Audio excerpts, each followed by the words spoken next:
What is going on, everybody? Welcome in to a Thursday edition of Wildly Informed. Brett Marshall, Isha Jerome, back with you. The vibe's a little bit better this week than they were last week. The Minnesota Wild found some ways to score some goals, win some games we last chatted. So aside from being a little bit tired, I'm doing much better this week. How are you doing? I mean, other than looking homeless, I feel pretty good. I'm just like, oh my God, dude. Anyways, this is why I don't own many mirrors. I'm good. Yeah, Wild, again, still seemingly depleted without their superstar Kirill Kaprizov, but still hanging tight, still clawing in a very competitive division for that number 3 spot, maybe even as high as number 2. We'll see how things go, but final stretches of the season. And I think a lot of people who follow a playoff team are kind of in that waiting game now for playoffs. And then on the other end, those who are fans of the San Jose Sharks are like, all right, can the draft just come any sooner, right? But then there's teams like the Minnesota Wild, the Vancouver Canucks, and some teams that are there's some storylines still. I fully expect the Minnesota Wild to still make the playoffs. There's some doubters now with, St. Louis having some steam. And then, on the Pacific Division, there's obviously some teams just clawing for that final playoff spot as well. So there's a lot of middling teams right now with some really interesting storylines. I mean, look at the Montreal Canadiens and Ottawa Senators as well, right? So yeah, I don't know. For me, I'm more excited for this phase of the season than I have been in the last few years. Yeah, I mean, you got some pretty tight races, to your point, the last wild card spot in the East. I mean, you have Montreal currently has it, 67 games, 73 points. But then you look right behind them, the Rangers have 72, but are two games less. Islanders 70, Blue Jackets 70, Red Wings 70, Bruins 69, whatever. So 4 points between the second wild card and then whatever that is, six, 7 teams in the East. And then in the West, obviously, the Wild are in a, it would take a pretty big collapse, I think, at this point for them to basically follow the playoffs. They are now closer to third place in the division than they are to the second wild card spot. So yeah. I think staying in the first wild card spot is the best case scenario with them. I'd much rather have to go through the Pacific. I like our chances much better against Vegas, Edmonton, and LA than I do over Winnipeg, Dallas, and Colorado. But bro, if they make the playoffs with how depleted they were this year, I'll be happy. I know Minnesota Wild fans are gonna roll their eyes, but what else you want? You miss playoffs, you get whatever draft picks. Yeah, I mean, at this point, anyways. I mean, I came into the year, I said if they stay healthy, they're a 100-point team. If not, they'll be a fringe bubble team that probably gets 95 points. Which I'm gonna check what the current pace is to see if you should. It's around there. You're pretty really dead close. On. You're pretty dead on. What's up, Swerve and Tyler? We'll get to your wild question in that segment coming up. Good to see you, Hockey from Home. Yeah, I'm pretty sure you're pretty dead on there. I said figure how I do the ratio in my head quick. It should be this. Nope, I missed a symbol on my phone. Yeah, they're on a 98.6 point pace right now. So. There you go. So which, if 98 points doesn't get into the playoffs, then what a year for the NHL. Right. Yeah. So, yeah, I mean, I think we'll talk a lot about kind of the plays of late, injuries, kind of things that are going on with the Wild. But I think we've seen the ship steady a little bit now. It sounds, I don't know if anyone's listened to the most recent Russo show that dropped this afternoon, but he mentioned on there that it sounds like, again, I'm just reporting what I heard from him, that Kirill Kaprizov may start skating within the next week or two here. So that he could be potentially, on his way back, which is good. Sounds like Brodin inching closer to, and not to jump ahead of our outline and our show plan too much, but I think things are trending in the right direction. I think finally, hopefully, fingers crossed. Yeah, but I just want them to get into at least a game before playoffs. Yeah, I'm right there with you. That's the hope. But what do we got on tap for everybody here today? Yeah, it's we got a loaded show. Those of you who enjoy the analytics talk, I think will really enjoy this show. We've got a lot of different stuff that I dove into today.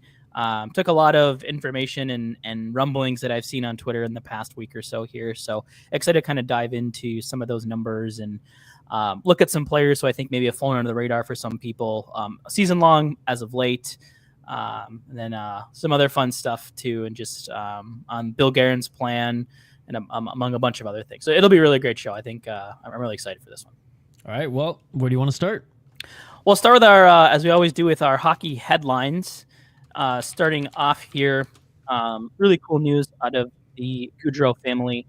They have created the John and Matthew Goudreau Foundation, which will aim to promote and expand youth ice hockey opportunities, help hockey families facing tragedy, as well as help families that are unfortunately affected by drunk driving. So there's more information, I think, if you go to the Blue Jackets like social medias, or if you just search like the John and Matthew Goudreau Foundation. I believe they have a 5K coming up. I think it's in the month of May in New Jersey as a part of that. It's kind of their kickoff event. So, I mean, I just can't imagine unimaginable grief that family's feeling, but to, turn it into a positive and continue to spread just the positive energy that the Goudreaus exuded. And, I think Meredith has, essentially made media tours throughout the whole year, Johnny's wife, and has been nothing but gracious and, to get in front. Like what a strong human and just good soul, man. Wow.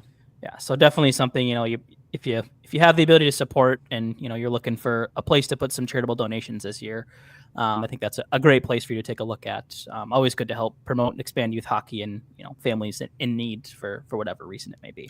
Did you see the picture come out of Cole Caulfield, who had the portrait rookie card of Goudreau that he carries with him entering the rink every year or every game as part of his ritual? I did not, but that's super awesome. Yeah. I mean, it's just surfaced recently, I think. Or I mean, I'm sure Montreal fans have seen it for a while, but to the rest getting of more us, national attention. Yeah, which I thought was pretty cool as well. I know he's been. I mean, the whole hockey world has been super supportive, but I know he's been one of the more vocal guys who's very close to Johnny and the family as well.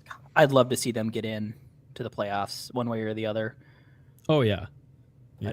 Who knows? I mean, they're on the outside looking in right now, but as we talked about, I mean, they're right in the mix with 5-6 other teams. So we'll see if Dino can work some magic. It's just it feels like in years past, or at least like recent history, it's been pretty set at this point, barring like four or five teams tops. Whereas right now, it's like there's a lot that could happen in the next few weeks. Yeah, I feel like the West is maybe more that way. Like you look at the West, Vancouver, St. Louis, Calgary, Utah are probably the teams battling it out for the final. And honestly, it's probably going to be Calgary. I don't know. St. Louis is playing some damn good hockey right now too. So, and I think they're winning. Remind me, bro. I think they're up 1-0 again right now too. But whoever they're playing, but dude, my client here locally is Nick Letty's uncle, and all I can hear every day it's Blues this, Blues that. I'm like, I thought you were a Minnesota Wild fan, Josh. Yeah, they're playing your Vancouver Canucks right now. 1-0 in the second intermission of that one. They're up. So, but yeah. Other news around the league this week: the GM meetings, I believe, just wrapped up. Nothing like Russo really reported on this on the last episode as well. Yeah, not a lot of like groundbreaking things coming out of this. Honestly, same old shit, pretty much. Yeah, but a couple notable things. No proposed rule changes. Next season set to begin October 7th, which I think this year was like October 2nd, so pretty in line with there. I'm sure that'll kick off with some games overseas again. I believe it's the Penguins and Predators that'll be playing in Sweden, I think, which makes sense with Erik Karlsson, Filip Forsberg, those types of guys. And then the biggest thing for me that was kind of my big takeaway is there were some discussions for alternatives to the All-Star game. So I feel like we already have the answer, and I hate that they're going to do it like a few years apart. It's like, just do it every year, man. Yeah, so they didn't really it sounds like they were brainstorming. They didn't really say like what they talked about, but they basically, the report was, this came from both Elliot Friedman, Russo, and then I saw Frank Saravalli mention something about it too. Just basically like the league saw how successful the Four Nation was and feels like they quite literally cannot go back to their vanilla All-Star game that they've done. No, they got playoff numbers, dude. Yeah, and I know better than playoff numbers. Like, well, yeah. So like, I think that'll be interesting to watch, like what they come up with. I saw a mention of basically like, because a bunch of the players will be in New York, because I believe sounds like that's where they're all flying out for the Olympics from, is that they may try to incorporate the Olympians into that somehow in one way or another. Greg Wyshynski had a cool proposal about doing like a country-based skills competition where like all the players get to put on the national uniform and like do the typical skills competition, but you're representing, instead of, representing the Wild or the Avalanche or the Red Wings or the Rangers, you'd be representing US, Canada, Finland, Sweden, or whatever, which I think that'd be a cool idea. I've seen some cool ideas about getting some like like a U23 type of deal where it's a mix of the top NHL players and some of like the top AHL players. So that's like the thing I have a perfect segue, but like we're getting to it later in the show, but like just remember, like put a little asterisk right now. Like I have an idea, and when I present it later in the show, Some of you might bury your face into your hands, or I might raise some eyebrows. But I have an idea, and it's an alternative, all right. Yeah. So that'll be the thing I'm most curious to see, kind of what comes of that. And, the Four Nations is really successful. So will whatever they do be as successful as that? No, but No. I'm excited that they're going to disrupt the boring old All-Star game, and they're going to try something different again. Even if it fails, the fact the NHL is, for once in their lifetime, willing to change things up and do it differently for once in their lifetime, that'll be cool. I feel like we just have the answer, and that it's not going to get stale because it's something like World Juniors we look forward to every single year. Yeah. Like I and it's like, the injury risk. This is hockey, dude. Yeah. Like there's always an injury risk. You can get hurt. Yeah, you can get hurt no matter what you're doing. And so. I hate to say this because like usually I'm like on the player side of things, but like if you're generating enough money, do you really care at the end of the day? Right. Like, does the league really care if they're generating that much money if like 2 or 3 guys get hurt, or a few guys throw down at center ice and Yeah, who knows? Not even a little bit, dude. If they turn a losing, I'd imagine they they certainly didn't make money off their all-star shenanigans the last few years. Let's just say that, Yeah. If they go from like, I don't know if they were losing money or not, but certainly not making money to like going from like, again, Stanley Cup style buzz. I feel like even if it drops down a little bit, it's still going to be more than the all-star game has ever been in the last like 20 years. And I think just the fact that they're pitching doing something different, right? You'll just kind of tune in for the sole purpose of something different. Yeah, well, I mean, they did that with 3-on-3, and that, Yeah, and they did try went very, very quickly. Yeah, and they did do some weird stuff in Vegas with like there was some stuff in the fountains, and there was like I think there was some. To be honest, the only last time I had interest was just because John Scott was in it. Other than that, I really could care less. So like, again, I just like, I don't know. Yeah, you guys will like. You guys will like the other kind of eye roller that for me that came out of this, I forgot to put this on the bullets here, was the fact that Gary Bettman basically vehemently denied any interest in going to a 1-8 playoff format. There was some insider or reporter that like basically put out a poll like, would you prefer that the NHL goes to a 1-8 seeding? And it was like a 93% yes. And Gary Bettman's like, no one really wants to do that. Except for the Gary fans. doesn't really want to do that. So it's interesting because I think the league will tell you it has something to do with their TV ratings and money, but it's like, which is all driven by the fans, but the fans want 1-8. So like, it seems a little contradictory. Like somebody is lying either on the, like on one side, but it's like, who is it? I feel like it's Bettman, but so I'm all for that. I think we've talked about that before on Horror here. Docs, the kids don't even give a fuck about the All-Star game. Let's be perfectly honest. Yeah, I think they like the skills competition, but yeah, the game itself, like no one's. I think they like the Bash Brothers throwing down at center ice. I don't know. And then the last notable piece here, which could have big ramifications on a lot of different things, is there's a goal to start CBA discussions in April, and I think ideally they want to get that like wrapped up. I think before the playoffs start or by the time the playoffs end and everything. So I've heard mumblings of things like, do you work in a property tax thing somehow or not property tax, state tax in there? Obviously the cap going up, we could see, interesting things in that sense. So I don't think it'll be kind of a vanilla, like, yep, we'll tweak a thing here, tweak a thing there. Like I could see some bigger changes than maybe in the past for this. So another thing that I'm kind of keeping my eye on here over the next. It's going to be interesting, like with the cap going up as high as it is projected to go up, which is so like, again, in our lifetime, especially like since we've been teenagers and adults, like this is so new and so drastic that like it could open up a lot of new discussions for CBA. Yeah, which obviously is good. The players having a voice in things that the league does is important, vice versa. So kind of that checks and balances. Hashtag escrow.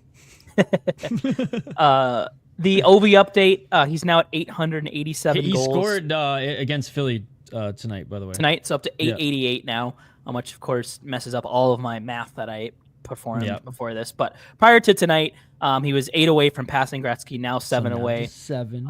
His current pace before tonight's goal was 0.65 goals per game. So that number's still going up. I believe it was like 0.59 when we first started talking about this. So. Bro, he needs the empty netter tonight, a hat trick tomorrow. Yeah. And then I'm going to the game. So, like, I need to see it. Yeah.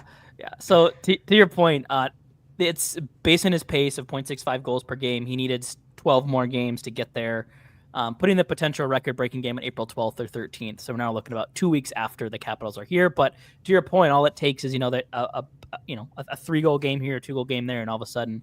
So is it likely to happen? His teammates are giving him the empty net every single time. Oh, now, 100%. So that yeah. like that boosts the chances just a little bit. Like that's one of those things that you can't really throw into the analytical equation. You just have to kind of just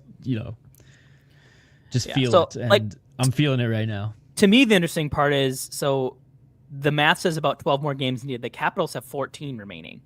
So could you imagine if he gets to 893 and is one short and has to break it game 1 of next season, because it's the regular season record, it's not career, it's not regular season and playoffs. So that's kind of, I think, the new storyline for me is will he do it this regular he said he's season? playing one more year regardless, and then and then he's going back to Russia for one more year. So but I mean, it would be really cool. It would suck to come up one short this year after all the talk about all year, but at the same time, from a league marketing perspective, you would have to see them salivating, hey, we're gonna have the Ted Capitals. Leonza is just he's salivating too, just knowing that he's gonna make so much money off that. Yeah, game 1 of the year, we're having it's Capitals Penguin, it's Crosby Ovi or something some sort of rivalry game. I mean, who else at this point? Yeah, right. Put Ovi against the Wild. He usually scores against us, so you could do that too. And well, let's hope he scores 3 or 4. Yeah, so, I've never wanted the Wild to lose more in my life. Yeah. I will. I think I brought my Capitals jersey with me. I have to dig through my jersey suitcase here. But yeah, I will definitely not be cheering for the Wild that night at all. I will be cheering grade 8 and. You can cheer for the Wild and also just cheer for Ovi. I feel that's totally acceptable. I don't feel he's very disrespectful. Dude, he needs 4 goals. There's no way the Wild are going to win a game when he scores 4 goals. Yeah.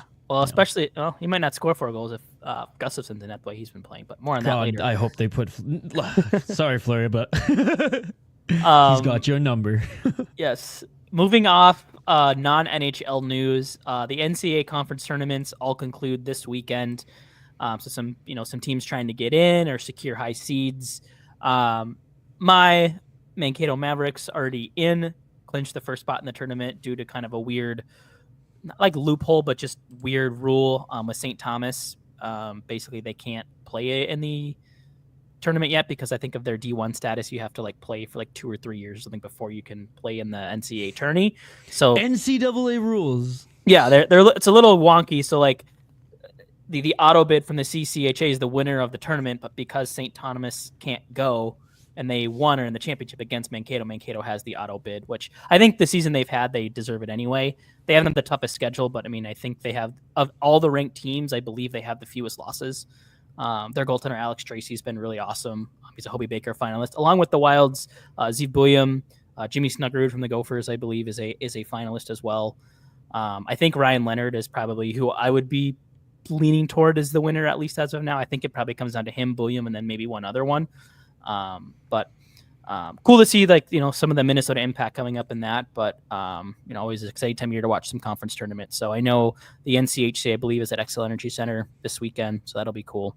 Zeev Buium's in town, hasn't ever lost here at the X. So I saw him play at the NCHC finals last year.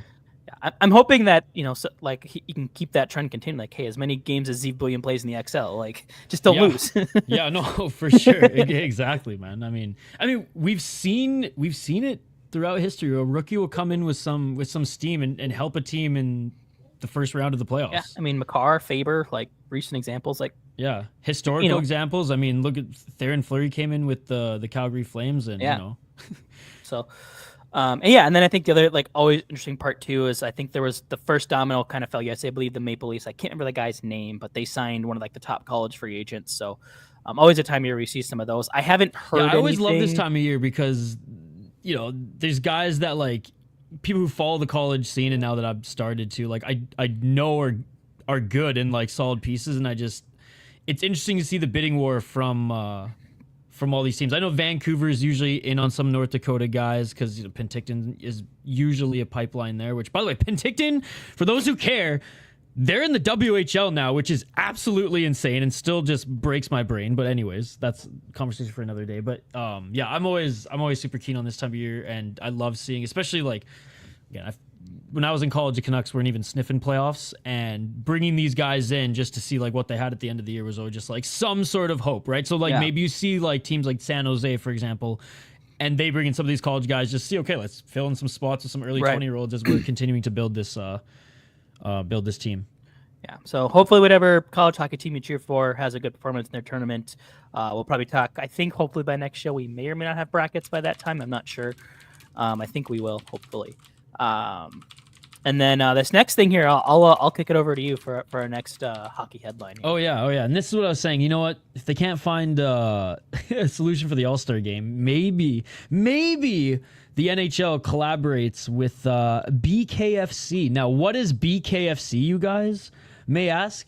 BKFC is a boxing organization, bare knuckle fighting championship. Now, they recently purchased a hockey fights one night tournament league called Ice Wars. Now, this league, I believe, has had 3 to 4 pay-per-views now in the last like 5 or 6 years. They've had some ownership and like president changes throughout that time. They've had some issues getting it sanctioned in certain parts of the United States, but have had luck on some in like indigenous reserves and casinos in Canada and in the United States.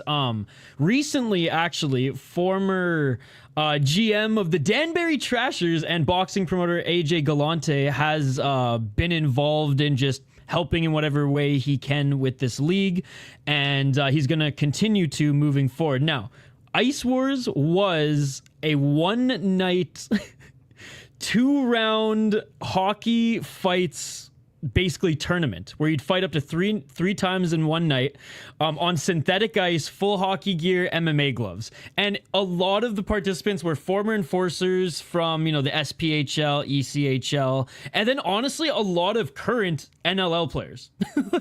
like box lacrosse players.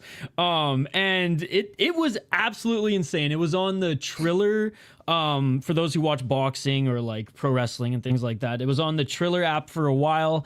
Like I said, kind of bounced around. But Bare Knuckle Fighting Championship is actually a very, they're huge now. Conor McGregor owns a piece of it. A lot of former and big name UFC fighters go there after. And it's more of like a savage fight league because it's bare knuckle. There's just a lot of blood, essentially, because it's just bare knuckles. You just get your wrist wrapped. So they have actually bought into the Ice Wars brand and basically have just said, we're going to do essentially the same format, a tournament or just like bouts, and just take off the MMA gloves and just go full hockey fight, right? So I don't know if it's going to be 3 rounds or 2 rounds, but this was announced literally like 2 days ago, and they already have a show announced for June 14th. Battle of the Border, U.S. fighters versus Canadians, which in this political atmosphere right now, I mean, they are just going to milk this for what it is. Yeah. At the Soaring Eagle Casino and Resort in Mount Pleasant, Michigan.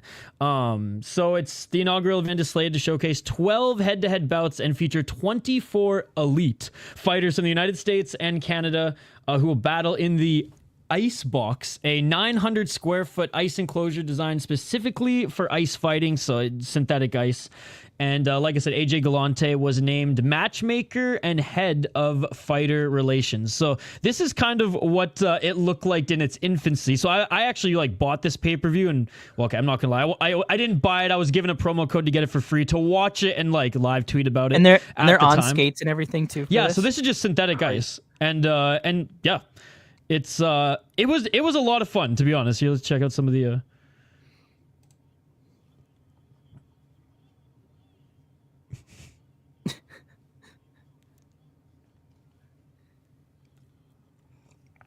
college hockey players too.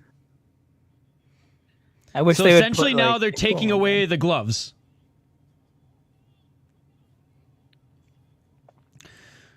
Oh but Brett, a one-night tournament, which is what's so fun about it. So it's like essentially a that'd be cool. Grand Prix. You fight up to 3 times a night, and at the time, the winner got a essentially like a Burger King kids meal crown. Shout out to Amesbury. But yeah, for those who follow fighting at all, they'll know BKFC is actually like a very well-respected organization now. Kind of started from nothing, and they do shows every single week, and they're paying guys millions of dollars to come and fight. And Brett, like, you'll watch a 12-fight BKFC card, and 10 of them are knockouts or TKOs because it's basically bar fights.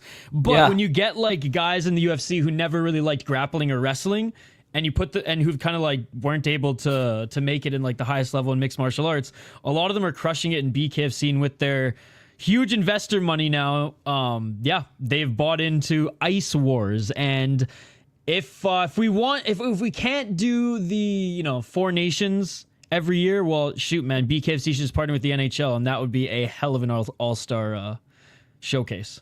Yeah, definitely something interesting. If I'm around, that would be dude. Cool, yeah, Rempe would rip it up. Yeah. I'm curious to see like if there'd be any like recognizable hockey player that participates in one way or another, but we'll see. I could think of a few. I few. I think Revo would retire instantly if he's getting paid millions to do this. Yeah, no kidding. And he's on. I could see him in this when he retires. Yeah, no joke. Yeah.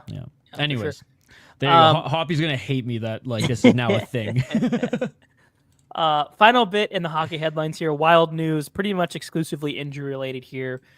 Jonas Brodin has returned skating. Sounds like they're not optimistic, but there's a chance he could be back as soon as this weekend. I believe for Saturday's game, they said he could return for that. So really good news there. Hell yeah. Marcus Foligno has an upper body injury. Sounds like it stemmed from the fight in Boston.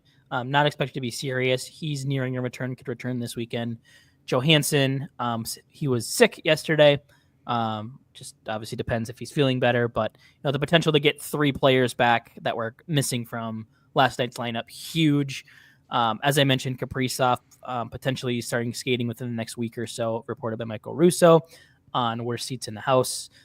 So it was in the earlier part of the show if you want to go check that out. But so that's good news there. It's like the first time we've heard any mention of like beyond progressing off the ice. So good news there. And then I think Russo and LePana mentioned like Ek's timeline still could be toward the end of March. So within the next 2-ish weeks or so. So good news there. The one update we don't have is on Marco Rossi. Had an MRI today on his knee. Took a boldy shot there in the first period yesterday. Left the game, didn't return. I don't think we have any timeline right now, but yeah, you just kind of hope it's a stinger, Wild right? Cannot afford for him to go down because he's. I mean, I know Boldy's been outstanding this year as well, but like for me, like Marco Rossi has been the anchor. Well, and come playoff time, you want your if down the middle you have the option of Ek Rossi, and then whether the third line center is Hartman or Goudreau, or if but one is on each, like that's that's as good as the Wild have been down the middle in a really long time. And I'm sure he's been playing through some stuff, but like he's been the one who hasn't been like forced to like. Yeah. I'm about 99% sure he's been playing through a wrist injury. Yeah, we talked about that I think last week as well. Yeah. But like still, like he's been able to continue to be dressed every night, and now it's like. Oof. Well, yeah, like I think because that was I might have jinxed it. Of course, I put out a trivia question about the players that have played in every game, and sure enough, Rossi was one of those 3, and then freaking gets hurt like right after that. So is there like who on this team this year is gonna play the full 82? Right now that's left is Boldy and Freddie Goudreau are the only 2 that shout out played. to Freddie and Boldy. All right, like and I want to say that's crazy, man. Yeah. So that was last night was the first game Rossi has missed since his rookie season, basically. Which actually that might have been the first game Michael Rossi has ever missed as a Wild player. Wow. Because he had his 19 games, got sent down. He played in all 82 last year and had played in all 6 at this point. So that was the first game he's missed. So like I think another like I didn't realize until I just looked it up now, but I was like, actually now that I'm saying this a lot, I think he played all games last year too. So I think you don't see Iron Man streaks like you used to these. Well, and I think I think Burns is on one. I think he's in his. I saw some say 911th straight or something for him. But and Burns is an older school player, But like for as much as we've talked about like how much the Wild have battled injuries seemingly for the last like 2-3 seasons now, like I think that's something at least Rossi's camp could go into negotiations with. Is like, hey, while the rest of you guys he are almost sitting out, died, and he's been healthy since he's been in the NHL. Yeah, right. Like, you got guys like Brody and Eck missing 15, 20 games a year. Here's a kid who's missed one game. Say he comes back Saturday, he's missed one game for you in the last 3 seasons, that he's been available. So I'm hoping for good news there. I'm assuming we'll get more information within the next day or two here on that. But to your nice point here, really hoping that he's able to heal up. And I'm hoping it's just, a painful bruise above the knee. Maybe misses a couple games, ices it up and everything. But obviously, worst case is a break, similar to I think what Brodin had earlier in the year. Yeah. So Brett, Tyler asked you this question earlier. Early so I on. just wanted to bring it up now. Yeah. I think given the role that the coaches gave him, I don't think there's much more you could have asked or expected from him.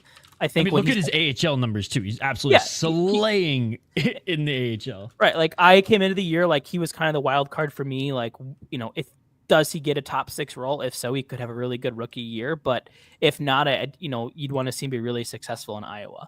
And we didn't see him get that top 6 role. But to your point, like I think he's over. I want to say he's like right on or just over a point per. Yeah. So 1 point under a point per game in the AHL, 14 goals. Yeah. And I think that came after kind of a slow start. Like I think a lot of that's come later on now. And I think even like yesterday, right? Like he was sent down, had a nice game down in Iowa, gets called up. Not sure if he's in the lineup or not. Gets in the lineup, scores a goal on a really nice play, makes a really good job. Going to the net, stick on the ice, caught the pass, didn't stick handle, didn't dust it off, caught the pass and shot it immediately, all in one motion. Allowing him to beat the goalie. So, you look at kind of Marco Rossi did too, right? His first year a little bit up and down, got a bigger role, got a couple points. Then we saw the breakup from him this year. So Ogren, I think everything for me is trending in the right direction. Oh yeah, he looks comfortable in the NHL. Just like once he's given some more rope, it's like, all right, let's see what he did. Let's see if he can do what he did in Sweden. Yeah, he's certainly too good for the AHL, which is a very good sign. Right. Yeah, I'm pulling up his PCS here. His average on the year is he has 4.4 total, averaging 0.18 per game. So nice. He's above zero. Hasn't anything flashy, but this is a guy that was asked to play a little bit on the 4th line, some 3rd line, some 2nd line. He's just kind of come in and just been a nice filler. There hasn't been any egregious mistakes that really jumped out to me, anything like that. Well, and some of the young guys in Iowa right now are they're buzzing, right? Again, I said this coming into the year. I am so stoked that they got Matthew Sop. And even if he never plays a game for the Minnesota Wild, hey, they got someone in the AHL who, even if he's there for a little while, he's solid.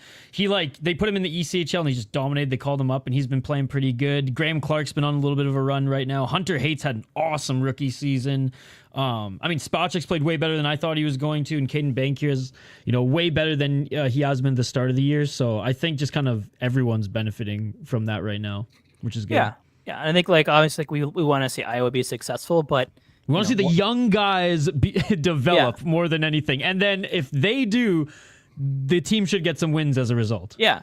And I think it's easy to be critical of them at times because why does Iowa suck? And then you're well, because 5 of their players are in our lineup right now. And last year so was injured. It was just a friggin' tire fire because there's so many first year guys too, and this year, guys that would opening night Iowa lineup that have played Minnesota Wild games this year. Liam Ogren's played in 24. Reese Johnson's played in 3. Yurchek's played in 6. Ben Jones in 26. Devin Shore in 46. Brendan Gauntz has played in 9. Travis Boyd in 3. Mikey Milne's played a game. A lot of these guys have been up here for 6, 7, 8 games, and when you take a player out of Iowa, now it's an ECHL call up, right? And you're getting thinner and thinner on a pretty young team. So I think the hand that they've been dealt for the second consecutive year has been really tough. But I think, to your point, it's been good to see them seemingly as of late starting to kind of figure it out, get better. We're seeing some of those bigger steps, to your point, from guys like Hunter Haight, like Liam Ogren. I think Wallstedt, has come on as of late a little bit more. Spacek and some of those defensemen as well. It's just a team that they could really develop together and be something. I might be getting ahead of myself, but I have a similar feeling of when the Manitoba Moose back in the day had like BX, Kessler, and just all these like guys, and some of them never became like anything, like top 6 guys or anything, but there were a lot of guys who like had a lot of chemistry, and some guys were just like call up guys back and forth, but there was like a group of guys all around the same age, came up to the big show, and it just clicked. And we have a potential out of a big group of guys here for 3 to 4 of them to eventually make the show and click, assuming the Wild manage it properly, which is which is exciting. And then, I think we've talked about before on this. It's like, I think we joke about like chemistry and stuff sometimes, but like there's some good examples that to me on the Wild, like, I mean, you look at how good the Grief line was for a couple years there. We saw Jonas Brodin and Matt Dumba like forever, like really solid next to their Suter and Spurgeon, recently Kirill Kaprizov and Matt Zuccarello. Like chemistry matters there. Like I think another one we're seeing develop is Ryan Hartman and Vinny Hinostroza. Like 2 guys we know are really good friends off the ice, like childhood buddies. Like I think both players have looked better since being put on a line together. Like, and I think they've helped kind of stabilize some of the offense. So, like to your point, where do those start for a lot of these guys? It could be in the AHL. Like Rossi and Boldy spent time in the AHL together, right? Boldy and Faber on the national team together, I think at some point. So, which that was really cool. If you go back and watch the replay from Boldy's first goal last night, like if you like isolate like and never see the goal and watch the celebration that Boldy does and that Faber does, I think you would think Faber is one that scored the goal. He like full goal sallied because he was so excited for Boldy to finally break the slump, which I thought was kind of a cool moment, just showing like, hey, these guys are, they're going to battle for each other, which is awesome. And that starts to your point. A lot of times it's a good tight knit group, which is awesome. Yeah. Mentioned Ryan Hartman. He's one of the players we want to talk about in our analytics section. But first, I do want to talk about Filip Gustavsson because he has been nothing short of stellar. Welcome to the analytics agenda. The Gus bus is in cruise control since the Four Nations break. After that little hiccup where he was sick in his second start, he has been absolutely stellar. 10 starts of I think in the 11 games. I think he started 10 of the last 11 now or something like that. That's tied for the 6th most since the Four Nations break. He has 5 wins, and 5 losses, but I don't think you can blame a single one of them on his play. 2.09 goals against average. That's tied for 6th among goalies. 924 save percentage. That's 4th. Tied for 1st. Wow. To a 2. 5.21 goals save above expected. 6th best in that span, and then an 867 high danger save percentage. 3rd best among This is all among 30 goaltenders who have started at least 6 games since the Four Nations. Like, you talk about, obviously the offense has to step up, the defense has to step up, but when you're missing your best players, the ways you can win games, sometimes your goalie can steal some, and I think Gus has done that. And like, I think you've just seen all the good things that make Gus great. Like when he's on his game, he's calm, he's, swallowing rebounds or getting them out of dangerous areas, seeing the puck well from the point. Like he has just helped make things so stable on the back end for the Wild. Yeah, and it should give fans some confidence that, like, okay, we're going into the playoffs with a guy who's been just a wall and seemingly unbreakable all year. Yeah, and I think more consistent than we've seen, a goalie in Minnesota for a long time. Yeah, and a team in front of you, you can make a mistake, and your goalie's going to pick you up when you have that confidence in him. And I think that's been huge too for this team. Yeah, and it just seems like, last year there were some questions from the fan base too, because it was like, hey, you had one good year, one bad year, and obviously like there was probably some internal pressure as well. Whereas this year it's kind of like, I feel like he's kind of shut up all the doubters internally and the fans, and it's like he can just play his game now, which is, again, for me watching on the outside, like I am taking a deep breath, and I'm like, or a sigh of relief, I should say, and it's like, okay, we can exhale. It's all good. And that's something that we definitely weren't feeling around this time last year. Yeah. And like, I think he's playing so well. You can even notice it. Like, I don't think Fleury's been bad. Like there's no like egregious Fleury games as of late, but he's just not getting starts because they're in dire need of wins, and they want to lean on Gus for just how good he's been. But it has to give you confidence too. Hopefully we can see Fleury get a couple starts here and there and keep him sharp because, as we've seen, I think it is important to have 2 goalies that are feeling themselves to go in the playoffs. Obviously, an ideal world, you get a lean on one, but there's going to be situations where you may have to lean on both at times. So, good to see, as I said, a lot of things seemingly trending in the right direction. I think goaltending, which I think there's a little kind of hiccup there in the middle of the season where we saw some flashes of Gus from last year, but he's looked much, much better lately. Yeah, no goalie has a perfect season. So right. Right. And the other player that I did want to highlight for this analytics agenda is Ryan Hartman, a guy we've been complimented at times, been critical of at times, but wanted to give him his flowers because since he came back from his suspension, he has been, in my opinion, their best forward on the team. Tied for first in goals since his return from suspension with 3, including 1, I think, last night. He's got 3 assists. That's tied for second. His 6 points are tied for first with Boldy. Leads all the forwards in shots on goal with 23. Second in individual expected goals at 2.79. Second in expected goals for percentage at 54.8. Second in Corsi for percentage, 51.8. High danger chance share, he's fourth in that, 56.5%. And they pretty much all the stats he's second in, it's behind either Boldy, and then for the on-ice metrics, it's Foligno, who has been his primary line mate. So like they've been very, very good together, and averaging a PCS since his return of 1.98, which season long would be second on the team, only behind Kaprizov. So that's just how good he's been. Jared Spurgeon's another guy who has really, really played well the last 10 or games or so. But like, again, it's next man up, and Saturday it could be next man up for Hartman here, as he could be inserted kind of onto that first line if Rossi can't go. And what a great time for him, right? Like playing some of his best hockey this season. Can't think of a better time to get him up with Boldy and Zuccarello and seeing what he can do. I mean, you've been saying it all year that he just hasn't been rewarded. And, coming off the suspension, it's like everything's kind of clicking, which is good. Yeah, and he's keeping his head, too. I didn't have this on the chart here, but put a note. Yeah, are his penalty minutes down? He has had one fight. He had the one coincidental minor last night for like the roughing, which I didn't even think should have been called. And then he's drawn 5 and hasn't taken any. Oh, wow. He has yet to put the Wild on the penalty kill. Go. So, yeah, I mean, he's basically +5 penalty differential, has put the Wild on the kill since returning. So, like, the discipline is there. It's like, and I think we talked about this when he got suspended. It's like, it's a shame that he does this stuff, because when he's on his game, he's a very, very good player. Mm-hmm. Like, he's a legit middle six guy to me. And like, he's a guy, if this is the Ryan Hartman we're going to get for the remainder of the contract, this is a guy I want in the lineup. And if he can, and I think he's done a really good job of like, we haven't seen him shy away from, we saw him do it last night, right? Went in, defended a teammate, who was getting headlocked. He went in there, got in the mix. Like, we saw him drop the gloves, but like, he's found that line of the intensity, right? He hasn't gone over it. Yeah, he's not playing like a rat. Found his way to go right up to it. Like just an energy player. Yeah. And I think his presence has been felt by the team too. Like, that's a guy they want on the ice with them. Well, sure. they can't just have Foligno out there, who is quote unquote protecting them and who they're confident is, going to create space, for lack of a better term. They got to have some more energy players. And okay, now they got 2 guys their confidence are going to make sure that, they're good and they can lean on in that regard. For sure. And I guess Ek too at times. Yeah. You see the clip of, I guess his brother's no longer in the AHL. He's in Sweden or something like that. He was lipping somebody off at the bench, and it was like, I think Russo tweeted like, "Can you tell they're brothers?" or something like that. Yeah.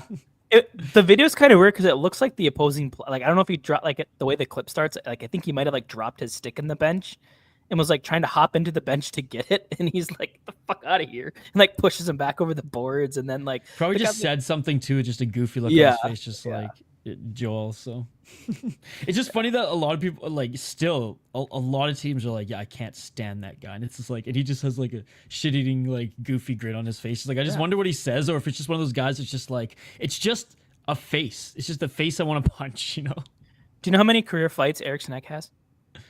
No. 0. Jeez, he's never fought anyone. Oh man, yeah. I mean, the old school Hog fans would hate him for that. Be like, I know, but he like talk about a guy who knows exactly where the line is. Eriksson Ek, to your point, like, knows exactly how to get under a guy's skin, but has never needed to fight. I don't think he's ever been. To my knowledge, he's never been suspended or anything like that. So, just a guy to get people all thinking. Yeah, I guess Brazo is also an energy guy. I mean, yeah. I just try not to think about him because.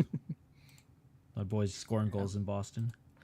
Yeah. So that was our analytics agenda. Some big shouts to Gustavsson and Hartman. Now I have some very strong opinions on some things I've seen floating around on hockey Twitter this week. I just want to say, Puck, your opinion. My first opinion that Marcus Foligno does not have a bad contract. And the amount of times I've had to like read that on Twitter this week and argue it has just been like way too many times. So I wanted to kind of set the score of like, we need to appreciate what he's done this year, and that's be one of the best defensive forwards in the NHL. On screen here for those watching, we have his goals against, we have his per 60 rates for like kind of the key defensive 5v5 metrics. So this is his rank among 190 forwards who have played at least 800 minutes at 5-on-5 this year. His goals against per 60, 1.79 is 14th best. His Corsi against per 60 is 52. So essentially like every 3 games or so, he's giving up only 52 shot attempts. That's 23rd best in the league. His expected goals against per 60, 1.91. That is the 3rd best in the NHL among forwards. High danger chances against per 60, 8.21. That is 7th best. Like we were talking about a top 15 defensive forward, and like kind of the 3 main ones to me: goals against, expected goals against, high danger chances against. And he's been that steady of a presence. And he's scoring. Like he might get 15 goals by the end of the year. So. Yeah. He's got 11-11 right now. That's just pretty much like if you go back like early in his career, his like every year was like 22 points, 23. Like it's between like 19 and like 25. So he's like right on his average right now, and like with the chance to go higher, like with the one anomaly obviously being the 1 year he shot 23.5% and scored 23 times. But he's a career 13.5% shooter. So he doesn't shoot a lot, but when he does, it's effective. He's still been that that passionate vocal leader. To your point, he's been a guy that stepped up, fought guys, leads a team with 218 hits this year.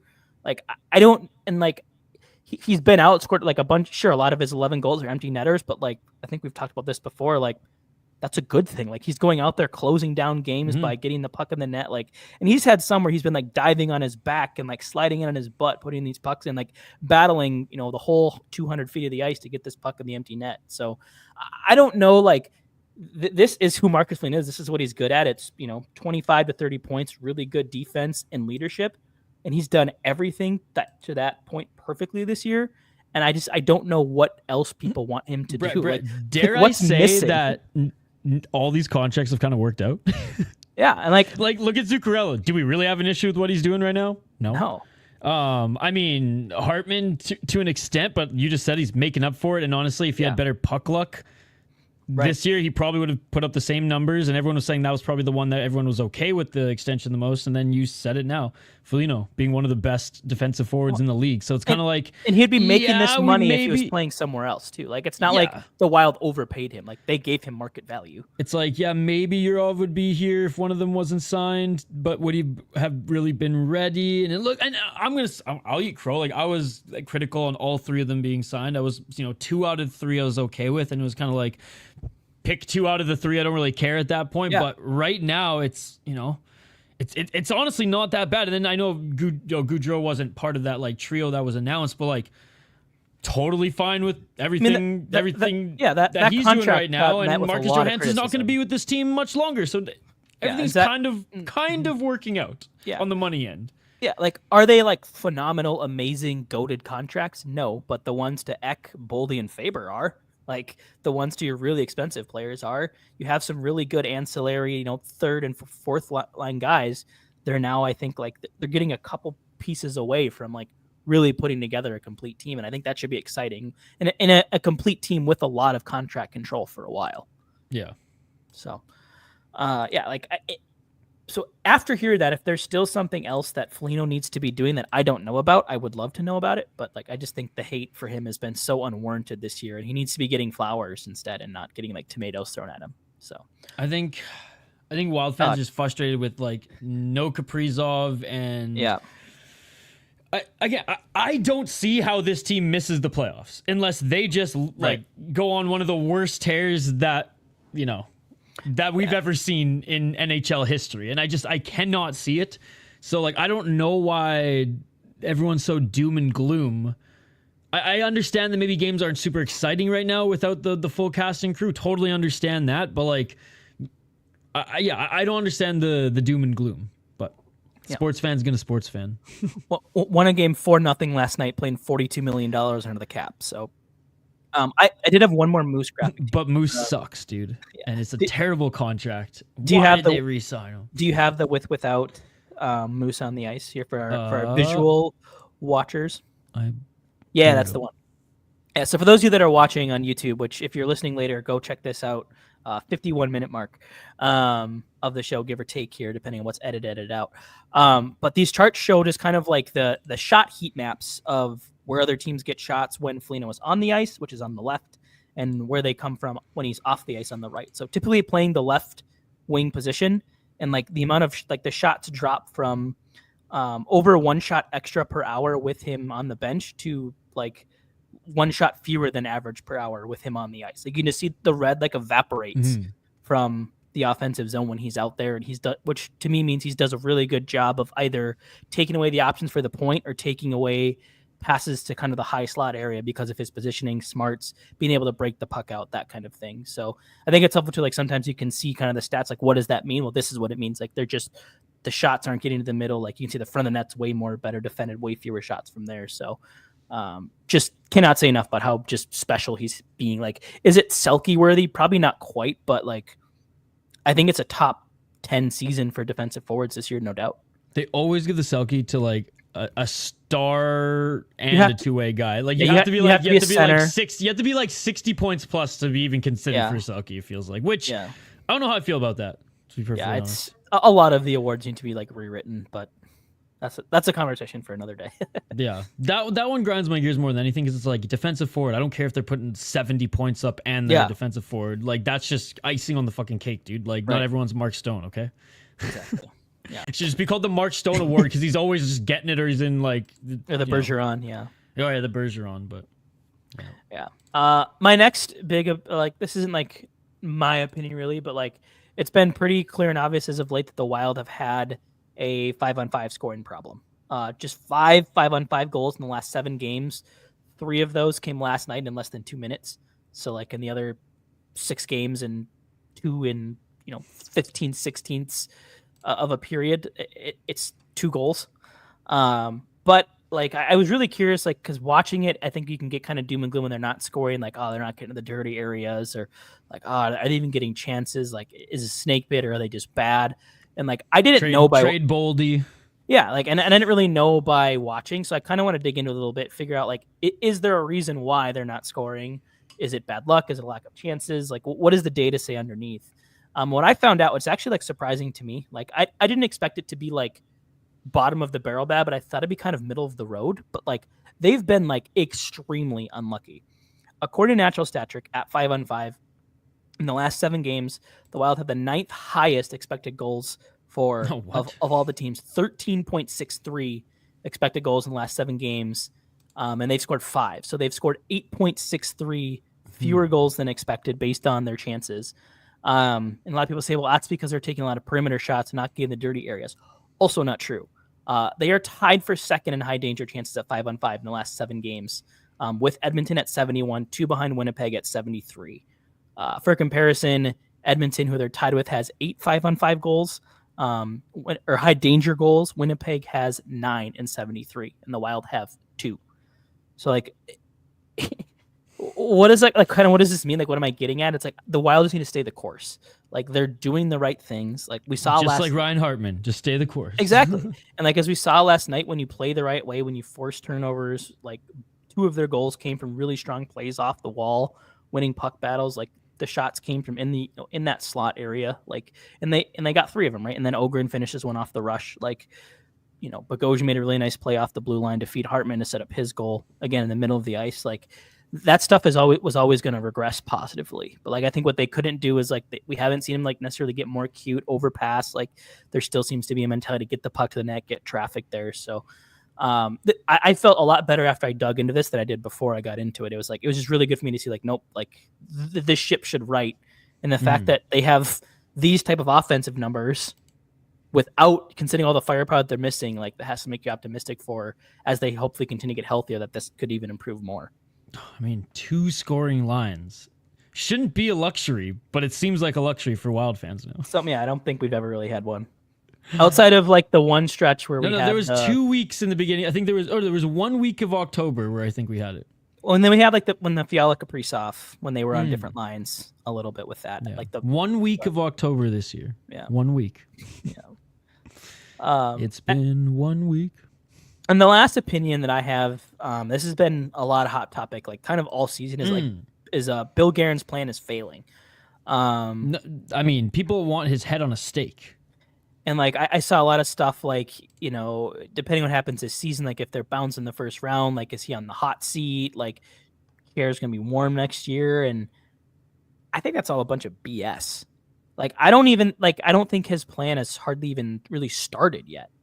Right? Like the plan was always going to be to grind it out until until they got through these buyouts, and then have the assets to kind of go all in beginning this summer and then beyond. Like we heard Bill Guerin basically say as much. I think we talked about this last week. Like he said something on the lines of like, yep, like our time will come, like in referring to the trade deadline and why he didn't want to go out and spend a bunch of assets for a Brock Nelson, who by the way has not been great for Colorado. Love to see that. But like, I don't think you can really be critical of anything he's doing until the end of next season.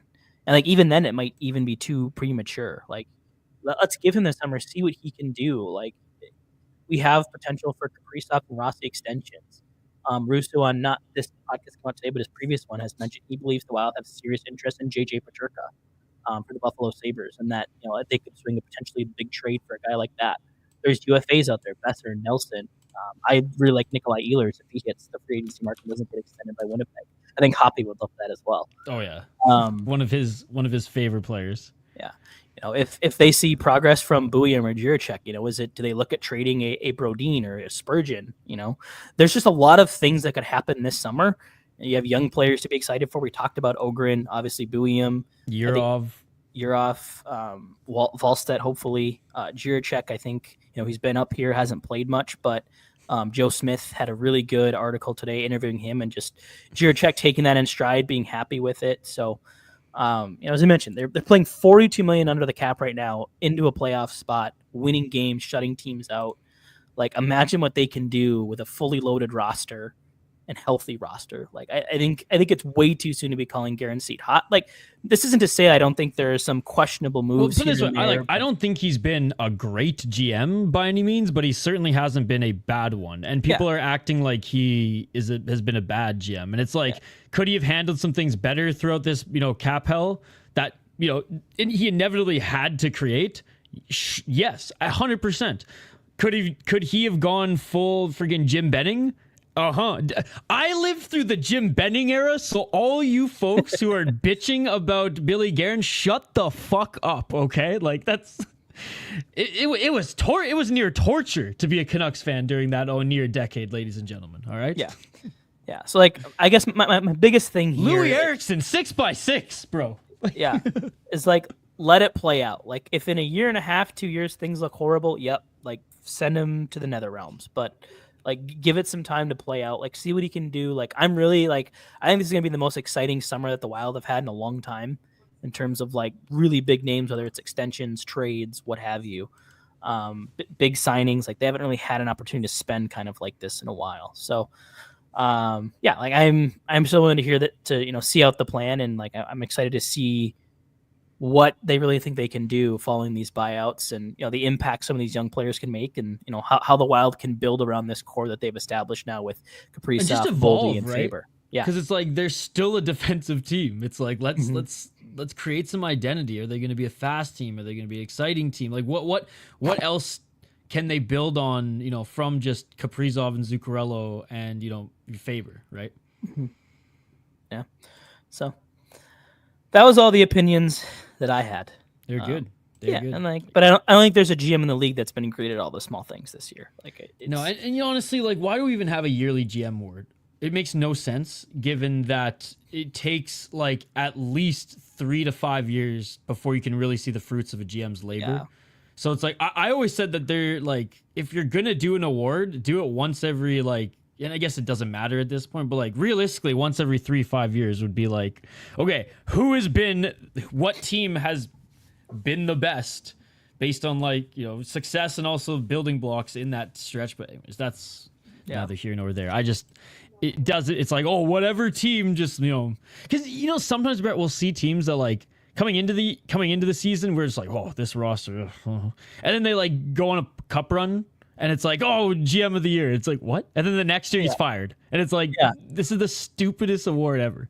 Well, it's same kind of goes for coaching too. Like like the Jack Adams. Like there was, I think, beginning of the year when the Bruins coach that got fired, Coaching's a little bit different for me though than GM, because GM you're building a team, and in hockey you can't build a team in 1 year like you can in like. But again, like and stuff like that. But like, if you're the coach, but coaching you can.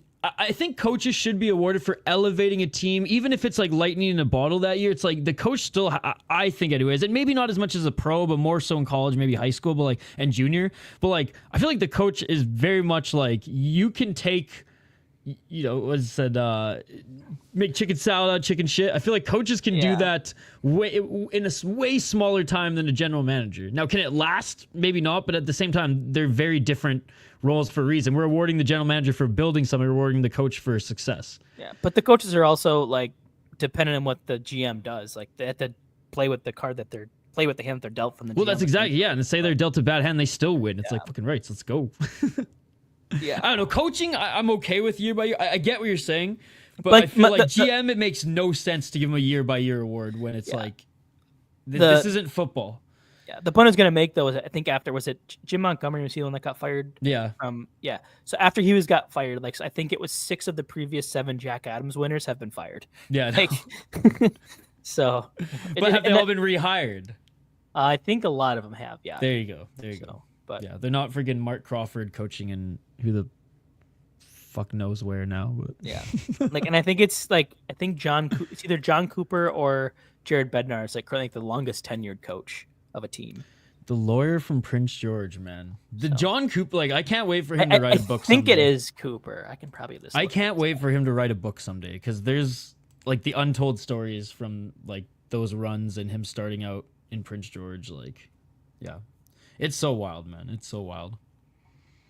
Yeah, Cooper is the longest tenured coach right now. So, and when was he hired? It wasn't like 2012? 13? 12? 2013.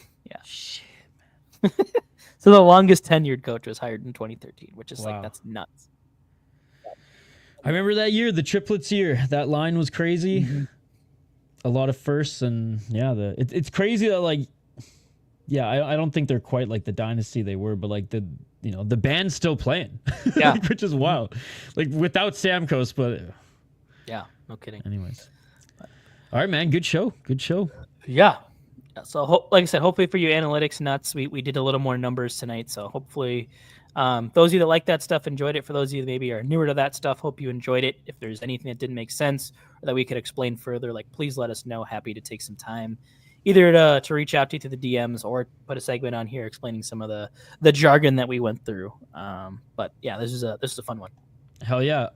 Go follow Brett on Twitter as always for his player cards. Check out my second channel, The City Life Project. I am streaming like 10 fight cards this weekend, from Japanese, MMA, Korean, kickboxing, the whole 9 yards, and one championship 172 Rod Tang versus Takeru. So if you guys are into that stuff, hit me up, The City Life Project, and maybe even some BKFC. But actually, wait, Brett, I gotta ask him before we leave. When this Ice Wars thing goes down, should I be doing the live streams on this channel or City Life? Both. There you go. Just do a multi. Wow. There you go. Yeah. What would I do without you? All right, man. Last word goes to you. Yeah. So upcoming for the Wild, they wrap up their 7-game homestand Saturday, 1 p.m. against the Buffalo Sabres, and then some big time games back to backs. Monday on the road in Dallas, and then Tuesday at home against Vegas. So potential first round playoff previews, because I would say at this time those are probably the 2 likely opponents. It'll be one of those 2.